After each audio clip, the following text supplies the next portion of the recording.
Hey, it's Aurelius. In this video, I'm going to share 21 Canva tips and ideas to try whether you're a small business owner, an entrepreneur, a teacher, a student, or a content creator. I'm sure these tips will help you make the most out of Canva. Timestamps to help you navigate through this video are provided in the description box below, as well as a 30-day trial of Canva Pro. So go check the description box for all that. All right, tip number one is to share your Canva designs as templates. For example, if you've got this daily planner that you want to share with others, but you don't want them to affect your main master copy, then here's how to do it. You simply click on share. Where it says share a link to edit, simply change that to share a link to use as template, then copy the link. I pasted it into my text editor so you can see what it looks like, but this is what you want to share. When someone clicks on your link, they'll land on a page like this where they can see a preview of the template, and then they can simply click on use template. That way, they're not going to affect your master copy. What you can also do is to sell your Canva template. So with your shopping cart system or whatever system you use to sell your products, you would basically hide or protect this link inside your shopping cart system. So only those who have purchased will get access to your template. The next tip is using Canva as a video editor. When you're in Canva, simply click on the video icon, or if you don't see that, simply search for video from the search bar and then click on video. We're going to start one from a blank video. Go to your upload section and then basically drag and drop any video footage you want to edit. And I've already uploaded mine. It's inside videos. I've got 2 clips right here that I want to use for this example. To insert it, simply click once. That'll insert it. I'm going to scale this so it actually uses the complete canvas. Canva does allow you to crop and do some basic trimming, but hopefully in the future, they will provide more advanced tools. The first thing we can do is to trim it. So we'll look for this scissors option. We'll click it once. We can then drag and cut the part that we don't want. Let's say the first 10 seconds. And at the end, we can also cut it too. Somewhere around there, click on done. To add more clips, all you need to do is to click the plus. Then you click on the next footage in your upload section. I'll scale this again. Repeat the same steps to trim. You can also crop it too. So let's go ahead and crop it somewhere around there. We'll click on done. Now what you can also do is to add a transition in between. In between the clips, you'll see the plus. We'll click that. Then you'll see add transition. Click on that and select from a number of transition effects. I'll select dissolve. Now that that's added, I'll play it from somewhere around here. Play it and you'll see the dissolve effect. And there you have it. Next up, want to make a simple but professional looking YouTube video intro? Well, check this out. I'll hit play. I created this in just a few minutes. It includes text and element effects and animations, as well as background music. I've got a full step-by-step tutorial on how to make this YouTube video intro. I'll link it up in a card right here and in the description box below. With Canva, you can also make presentations, but on top of that, you can do talking presentations and record it too. Here's what to do. Simply create a design, search for presentation, select the first option, create your presentation either from scratch or choose one from one of the options. I'll apply this one. Once you're ready to present, all you need to do is hit the ellipsis, and what we're going to do is select present and record. Click on go to recording studio. You'll see me in the webcam. However, you don't necessarily need to be on camera. You can select audio only. Now that's disappeared, or you can enable the camera. So select your devices, and once you are ready, click on start recording. That'll give you 3 seconds. And now it is recording. You will see the little circle bubble effect on the corner.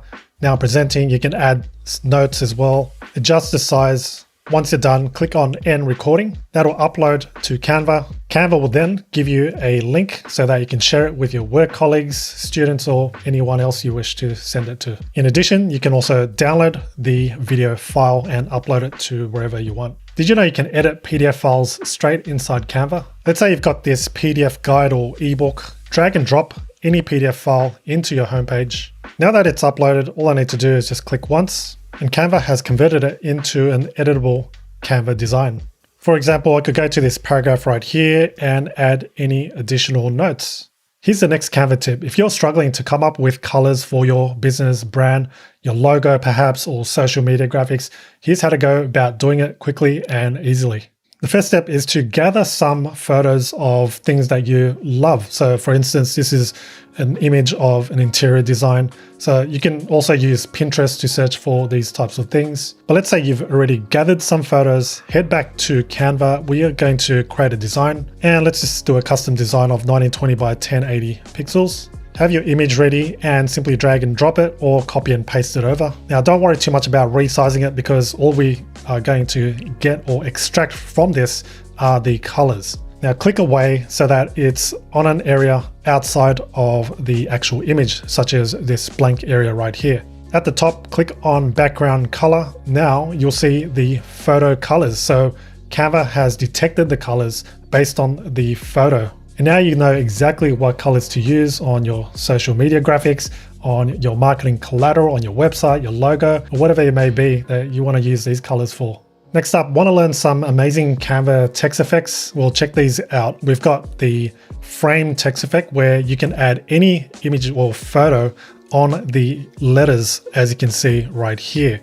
Then we've got other effects such as the highlight effect, 3D effect, glitch or TikTok effect, the curved text effect, hollow outline, align text effect, and the minimalist text effect. I created a separate tutorial showing you exactly how to achieve each of these text effects, which I'll link up in the card right here and in the description box below. Next up, do you want to learn how to add that highlight or stroke effect around yourself? Here's an example, and you can do this in Canva. You'll see the white outline or stroke around it, and this makes yourself pop on the image. So this can be used on YouTube thumbnails, which is quite popular. Now here's how to do it. You want to make sure that you upload an image of yourself, and it could be anything. I've got myself here in front of a green screen, which makes it work a lot easier.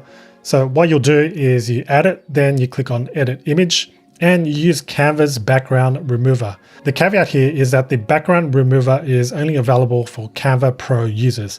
Again, if you do want a 30-day trial to Canva Pro, I'll link it up in the description box below. With just one click, it'll detect the background so that only you are on the image. Now it's done, I can just increase it a little. With the image still selected, I'll click on edit image. Scroll to the bottom until you see shadows. Now, if you don't see this app right here, look down below where it says you may also like, then you'll just need to enable it. The effect that you want is glow.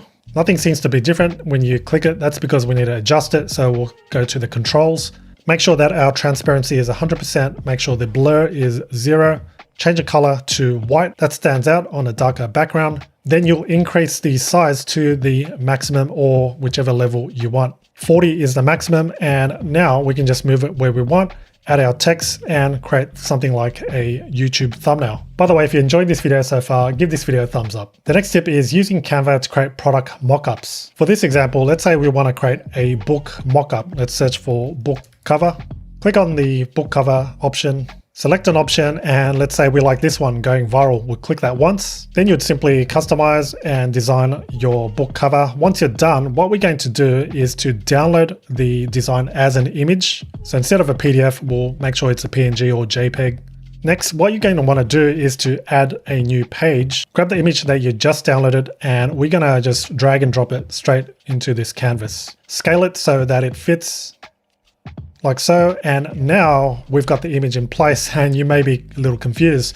Why do we have two? Well, the way it works is if you click once, we are going to click on edit image, and at the bottom you'll see smart mockups. Now if you don't see this, just scroll down and you'll see it under you may also like. Make sure to enable it, and then we can go to smart mockups. If you do it with your original image or design, you won't see the option because there are plenty of layers, and it won't detect what is the book cover in this case. So we'll just select the second one that we just added, click on edit image. Under smart mockups, we'll click on see all, and you've got a range of different mockups from phone to laptops right here, hoodies, t-shirts, things like that. But we'll go over to book covers. I like the isolated one, which is style number 6 right here. So we'll click that once. Now Canva will convert it into this 3D book cover. Now with this book cover, we can save it and upload it to our website so we can showcase our book. All right, speaking of mockups, something similar is a new thing from Canva called prototypes. What you can use this for is, let's say you've got website design clients. You can showcase your web designs by using any one of these prototypes. Let me show you. If we go to the search bar, we'll search for prototypes. you'll see desktop, mobile, and tablet prototypes. Let's select desktop prototype. Choose from one of the templates. I'll just select this one right here. Anything that you see can be edited, such as the text and the images. And you can show your clients what it will look like on a desktop computer so they can envision it, and hence that's why it's called a prototype. You can share a link to your prototype by clicking on Publish as Prototype, and we'll open the prototype. And now you've got the prototype. If we had a number of pages or prototypes, we can also scroll through them. You can also create mobile prototypes like this. Another great use of Canva is to check out their planner templates. By searching for planner, you will find a range of planner templates like these. Here's a monthly budget template. You can see the aesthetics looks pretty nice.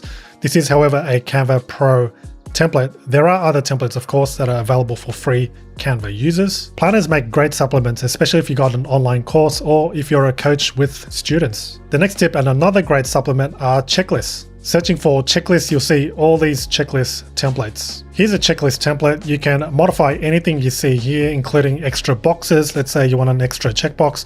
We'll go copy and paste, and there we have it. Next up, you can use Canva to design your business card. Now, you don't necessarily need to have it printed or a physical version. You can have a digital copy and then email it away. But by searching for business cards, you see all these templates. Here's one of the templates I open. This is the front of the business card, and we've got the back of it. You can see 1 and 2. You can easily edit this with your business name and your name, as well as the address or anything else you'd like to add to your business card. Once you're ready to download it, simply hit the download button and save it as a PDF or save them as images. And you may notice there's a QR code, which is the next tip, how to create and generate QR codes. Canva's got a built-in QR code generator. If you simply go to canva.com/apps, search for QR code, you'll see QR code right here. You can alternatively click on more while you're in your design, then you'll find QR code. From here, you'll see QR code. Enter the URL where you want people to go to after they scan your QR code. I've entered my website here, and now I'll click on generate code. It's generated a QR code. What I'm going to do is to scan it using my phone so you can see that it redirects to my URL. We'll start by opening my camera, and now I'll point it at that, and as you can see, it says open.aurelisuschin.com. So open that in Safari, and there we go. Now you can see my website. To add this to your business card, all you really need to do is to select it, copy, head back to your business card design, and then we're going to paste it right here and then drag it anywhere you want. So in this corner right here, resize it down, and there you have it. The next thing is printing on Canva. Let's use the business card as an example again. We can actually print this by clicking on print business cards. If you click the ellipsis, you're given more options at the bottom where it says print. We can print t-shirts, canvases, cards, postcards, and more. So we'll go ahead and print business cards. From here, select either single or double-sided. Since we've got two sides, the front and the back, we can select double-sided. And then select your printing options such as premium paper, matte finish, and how many copies you'd like printed. Once you've set all that, simply continue and follow the rest of the steps. Another great use of Canva is to check out their library of logo templates. Simply search for logo and you'll see all these logo templates. A tip here is to use these templates as inspiration for your own logo, or use it as a starting kind of foundation to design your logo. If you like a particular logo, click it and then you can start editing it. You can start editing the logo, changing the text to your business name. So instead of the designer, let's say your business name is called The Creative. Making sure that the spacing's right, including the letter spacing like so, and change anything else such as the background as well. Another great use of Canva is to design your invoice template. Simply search for invoice and you'll get a range of invoice templates. It's just a matter of opening one of them and then modifying and redesigning it the way you want, replacing things such as the logo and of course the actual items. I use this quite frequently actually whenever I need to invoice a brand that I've worked with, a sponsor. For instance, we've got this template that I designed in Canva, and all I need to do really is just change the amount. I've blurred out, of course, sensitive information, but once I'm done, all I need to do is just download it as a PDF and then send it off. Next up, you may have a special occasion or event coming up, and for that, you can actually create invitations in Canva. Simply search for invitations and you'll see a range of invitation templates, or you can simply search and then choosing from landscape or portrait or these other themes. Not too long ago, my wife and I designed an invitation for our daughter's 4th birthday, and we simply popped up one of these templates from Canva and then designed it from there rather than starting from scratch. So go check out some of their invitation templates. They all look pretty good in general. Another useful thing to try in Canva is to use Canva's Graph Maker. This is somewhat a hidden tool, and I kind of found this by accident by going to design and then going to graphs. Or you can go here by typing canva.com/graphs. Let's say I'm creating a graph for social media stats. So I've entered that in, click on create my graph now. It's going to ask you, do you need help choosing the right graph? I'll say no and just say I know what graph I need. Let's select a traditional bar graph. Select from a number of templates. I'll choose the trend, this one right here. At first instance, you may think, oh, this is just another design, but in actual fact, if we click on the graph, on the actual graph, now you see a table where you can actually input some data. So instead of 500, for instance, I will put in 1000, press enter, and now you'll see it is now adjusted to 1000. Now, one of the most popular uses of Canva is to create social media graphics. For example, if you search for Instagram, we can search for Instagram posts, Reels video, story, and other different categories. But let's say we want to design an Instagram story. We click on Instagram story and you get a range of different templates to use for your Instagram stories. Need some professional looking YouTube thumbnails? No problem. Simply search for YouTube thumbnails and you get a range of different YouTube thumbnails. An overlooked way of using Canva is to actually use it as a photo enhancer. Here's a photo that I uploaded, which looks quite flat. There's not much contrast and exposure. So what we can do is to edit this image in Canva. Click the image once and then click on edit image. Now we can do the basics such as adjusting the brightness, contrast, and saturation. First of all, let's add some contrast. This photo is quite dark, so I'll increase the brightness and that'll expose more of the details. And let's just add a bit of saturation. As you can see, let's add a bit more color and vibrance to the image. And now you see here's the before and after. So quite a drastic difference. What you can also do is to use filters, photogenic, or other tools that Canva provides here. Alright, that pretty much wraps up this video. Hope you learned a new thing or two. Be sure to comment below which of these tips or uses is your favorite, or if you have any suggestions or extra tips or uses, be sure to comment them below too. Thanks so much for watching, and if you got value from this video, be sure to give this video a thumbs up, and looking forward to sharing the next training with you.